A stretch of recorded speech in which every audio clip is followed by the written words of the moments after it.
Conheci a mulher com 4 olhos e 2 bocas. Nunca gravei algo tão estranho em toda a minha vida. Olá, Ítalo. Eu sou a mulher com 4 olhos e 2 bocas. Estou muito feliz e pronta para ser a primeira a fazer a entrevista com você e contar a minha história. A casa onde ela vivia fica bem isolada da civilização.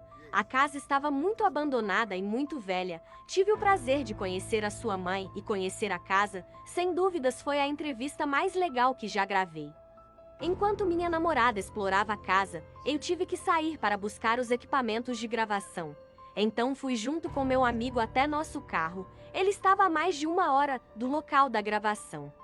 Como mostrei na primeira parte do vídeo, a casa fica muito isolada e difícil o acesso, mas no final tudo valeu a pena e a entrevista aconteceu. Minha namorada estava na casa ajeitando as coisas.